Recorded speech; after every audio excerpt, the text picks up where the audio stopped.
Hello viewers, welcome to my channel Poongodi's Kitchen. இன்னைக்கு முருங்கை தண்டுல soup எப்படி செய்யறதுங்கறத சொல்லி கொடுக்க போறேன்.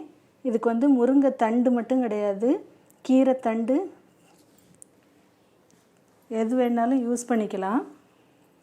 முருங்கை இலையெல்லாம் நம்ம ஏதாவது பொரியல் எதுவும் செய்யறதுக்கெல்லாம் ஆஞ்சிட்டோம்னா அதுக்கு அப்புறம் இருக்கிற தண்டை எடுத்து இந்த மாதிரி ஒரு 2 இன்ச் பீசஸா கட் பண்ணி எடுத்து வச்சுக்கோங்க. ரொம்ப திக்கா இருக்கிற காம்பை தூக்கி போட்டுறலாம். மெல்லிசா இருக்கிறத மட்டும் தான் நான் யூஸ் பண்றேன். இல்ல திக்கா இருக்கிற காம்பை வேணும்னாலும் நீங்க யூஸ் பண்ணிக்கலாம். நான் வந்து திக்கா இருக்கிறத தூக்கி போட்டுட்டு மெல்லிசா உள்ள தண்டு மட்டும் எடுத்துருக்கிறேன். துவரம் பருப்பு ஒரு 2 டேபிள் ஸ்பூன் குக்கர்ல கொஞ்சம் மஞ்சள் போட்டு ஒரு டிராப் ஆயில் விட்டு வேக வைங்க.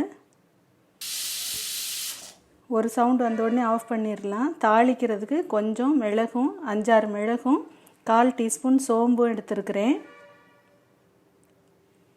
ஒரு வெங்காயத்தை நீள வாக்கில் கட் பண்ணி வச்சுருக்கிறேன்.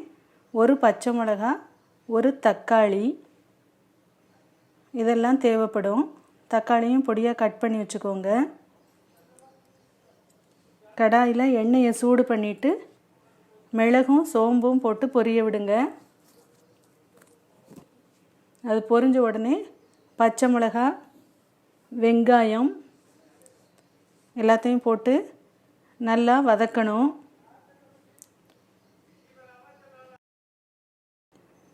வெங்காயம் நல்லா கலர் மாறுற வரைக்கும் வதக்கிக்கோங்க. ஒரு 2 மினிட்ஸ் ஆகும் அதுக்கு. எப்படியும் எல்லாத்தையும் நம்ம திரும்ப குக்கரில் வேக வைக்க தான் போகிறோம். இருந்தாலும் வெங்காயத்தை நல்லா வதக்கிட்டு அதுக்கப்புறம் நம்ம ஆஞ்சு வச்சுருக்கிற கீரை தண்டையும் போடணும். இதில் வந்து முருங்கைக்கீரை தண்டு யூஸ் பண்ணியிருக்கேன். இந்த எல்லா தண்டுலேயும் எண்ணெய் பட்டு தண்டும் கொஞ்சம் வதங்கணும். வதங்கினதுக்கு அப்புறமாக நாம் கட் பண்ணி வச்சுருக்கிற தக்காளியை போடலாம். தக்காளியும் சேர்த்து நல்லா வதக்கிட்டு அடுப்பை ஆஃப் பண்ணிடுங்க. நாம் ஏற்கனவே துவரம்பருப்பு குக்கரில் வேக வச்சுருக்கோம். அந்த குக்கரை ஓப்பன் பண்ணி அதோடு சேர்த்து இந்த வதக்கின எல்லா காய்கறியும் போடணும். தக்காளி, வெங்காயம், முருங்கைக்கீரை தண்டு எல்லாத்தையும் போட்டு தண்ணி தேவைப்பட்டால் இன்னும் கொஞ்சம் தண்ணியும் விட்டு மூடி திரும்ப ஒரு தடவை நீங்கள் வேக வைக்கலாம்.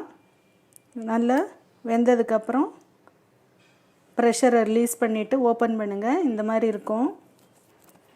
இந்த வேக வச்ச எல்லா காயையும் அப்படியே ஒரு வடிகட்டியில் போட்டு வடிகட்டணும். தண்டு,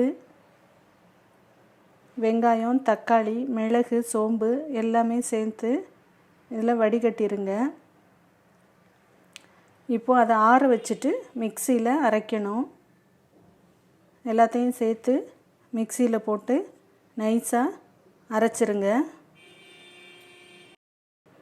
இது எல்லாத்தையும் மிக்சியில் போட்டுட்டு அதோட நமக்கு தேவையான உப்பையும் சேர்த்தே நாம் அரைச்சிடலாம். உப்பையும் போட்டுட்டு நல்லா பேஸ்ட் மாதிரி இந்த மாதிரி அரைச்சி எடுத்துக்கோங்க. இப்போ இதை திரும்பியும் வடிகட்டணும். ஏன்னா நம்ம தண்டு போட்டிருக்கோம். தண்டில் வந்து கொஞ்சம் சக்கை இருக்கும். அதனால் இதை திரும்பியும் அதை வடிகட்டியில் போட்டு கொஞ்சம் தண்ணியை விட்டு நல்லா மிக்ஸ் பண்ணி ப்ரெஸ் பண்ணிங்கன்னா உங்களுக்கு வந்து அந்த சக்கையாக இருக்கிறது எல்லாத்தையும் எடுத்துடலாம். ஏற்கனவே வடிகட்டின தண்ணியே நம்ம யூஸ் பண்ணிக்கலாம். இதுக்கு இல்லை எக்ஸஸாக வேணாலும் கொஞ்சம் தண்ணி விட்டுக்கலாம். எல்லாத்தையும் சேர்த்து இந்த மாதிரி மிக்ஸ் பண்ணி ப்ரெஸ் பண்ணிங்கன்னா உங்களுக்கு அரைப்படாமல் இருக்கிற தண்டு எல்லாம் இதில் நின்றுடும். இதை பாருங்கள், இந்த மாதிரி சக்கையாக எல்லாத்துலேயும் தக்காளி தோல், அந்த தண்டில் உள்ள சக்கை எல்லாமே இந்த மாதிரி நின்றும். அதை நீங்கள் எடுத்துடலாம். எடுத்துட்டு இதை நீங்கள் ஒரு தடவை கொதிக்க வச்சுட்டு சர்வ் பண்ணலாம். மேலாக ஒரு 2 ட்ராப்பு நெய் விட்டிங்கன்னா ரொம்ப டேஸ்ட்டாக இருக்கும்.